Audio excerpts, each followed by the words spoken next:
Hi friends, ഇന്നിപ്പോൾ നിങ്ങളോട് സംസാരിക്കാൻ പോകുന്ന വിഷയം ഇപ്പോൾ ഉള്ള ഇന്ത്യൻ സാഹചര്യത്തെക്കുറിച്ചാണ്.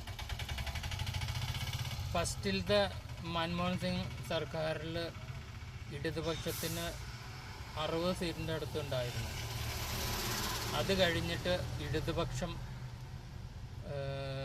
അവരുടെ പിന്തുണ പിൻവലിച്ചിട്ട് സ്വതന്ത്രമായിട്ട് മത്സരിച്ചു. ഇപ്പോൾ സ്വതന്ത്രമായിട്ട് മത്സരിച്ചിട്ട് ഇപ്പോൾ ഇന്ത്യയിൽ സംഭവിച്ച തന്നെ ഇടതുപക്ഷം ഇല്ലാണ്ടായി. ഇപ്പോൾ അവർക്ക് 5 സീറ്റിന് താഴത്തേക്കുള്ളൂ. അപ്പോൾ അധികാരത്തിലിരിക്കുമ്പോൾ മനുഷ്യന് തോന്നാത്ത ബുദ്ധികളെല്ലാം തോന്നും. ഇപ്പം ഞങ്ങൾക്ക് സ്വന്തമായിട്ട് ഇപ്പോൾ എല്ലാം അങ്ങോട്ട് തിരിച്ചു പിടിക്കുക എന്നുള്ളൊരു തോന്നലുകൾ വരും. അതൊരു തെറ്റായ ചിന്താഗതിയാണ്. അതുപോലെ തന്നെ ഇപ്പോൾ മൊബൈലിലൊരു അമ്മമാരൊരു പരസ്യം കാണിച്ചിരുന്നു. ഒരു പഴം കഴിക്കണേയും അത് ബീഹാറിന് കൂടുതൽ കൊടുക്കുന്നതും അതുപോലെ തന്നെ കേരളത്തിന് ഒന്നുമില്ലെന്നും പറഞ്ഞുകൊണ്ട് കളിയാക്കണ്ടായിരുന്നു. ഇപ്പോൾ അവർ ഇവിടെ കേരളത്തിൻ്റെ ബഡ്ജറ്റ് കഴിഞ്ഞിപ്പോൾ അവരെ കാണാനുള്ളല്ലോ. കേരളത്തിൻ്റെ ബഡ്ജറ്റിൽ ഇപ്പോൾ സാധാ ജനങ്ങൾക്ക് എന്ന പ്രയോജനം കിട്ടിയത്? ഒരു പ്രയോജനം കിട്ടിയിട്ടില്ല. അതവിടെ നിൽക്കട്ടെ. രണ്ടാമത് ഇങ്ങനെ പിന്തുണയൊക്കെ പിൻവലിച്ച് കോൺഗ്രസ് ഇങ്ങനെ രണ്ടാം മൻമോഹൻ സിംഗ് സർക്കാരിൻ്റെ അകത്തിൽ കൂട്ടുകക്ഷികളെല്ലാം കലകൊല കടുംപിടുത്തങ്ങളും പല പ്രശ്നങ്ങളും ഉണ്ടാക്കി. അങ്ങനെ അവർക്ക് അധികാരം നഷ്ടപ്പെട്ടു. അതുപോലെ തന്നെ അവർക്ക് രാജ്യസഭ നഷ്ടപ്പെട്ടു. പല സംസ്ഥാനങ്ങളും കോൺഗ്രസ്സിന് നഷ്ടപ്പെട്ടു.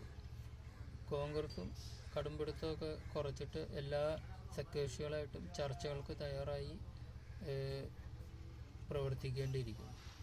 അതുപോലെ തന്നെയാണ് ഇന്ത്യ സഖ്യത്തിൽ AAP ഡൽഹിയിൽ കോൺഗ്രസ് ചോദിച്ചത് 15 സീറ്റാണ്. പക്ഷെ അവർ കെജ്രിവാൾ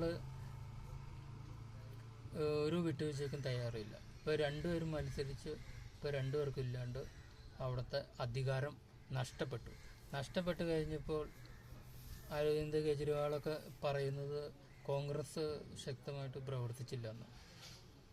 കോൺഗ്രസ് ശക്തമായിട്ട് പ്രവർത്തിക്കണമെങ്കിൽ നിങ്ങളെല്ലാ ആൾക്കാരും ഒറ്റക്കെട്ടായിട്ട് ഇന്ത്യൻ സഖ്യം പ്രവർത്തിച്ചാൽ മാത്രമാണ് ഇനിയുള്ള ഇലക്ഷനെ നേരിടാൻ കഴിയുള്ളൂ, വിജയിക്കാനും ഒക്കെ ഉള്ള സാധ്യതയുള്ളൂ. അല്ലെങ്കിൽ ചിതറി നഷ്ടപ്പെട്ടു പോകുമ്പോൾ ഭരണപക്ഷത്തിന് എതിർക്കാൻ പ്രതിപക്ഷമില്ലാത്ത ഒരവസ്ഥ വരുമ്പോൾ പണവും അധികാരവും ജനപിന്തുണ ഉണ്ടാകുമ്പോൾ അടിച്ചമർത്തുകളും പീഡനങ്ങളും പലതും വർദ്ധിപ്പിക്കും.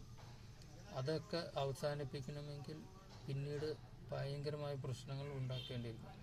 അതിന് അവസരം ഉണ്ടാക്കാണ്ട് പ്രതിപക്ഷ സഖ്യങ്ങളെല്ലാം ഒന്നിച്ച് സഹകരിച്ചാൽ മാത്രമാണ് ഒരു ശക്തമായ പ്രതിപക്ഷം ഉണ്ടാവുള്ളൂ. അത് എല്ലാ ആൾക്കാരും ഓർക്കണം.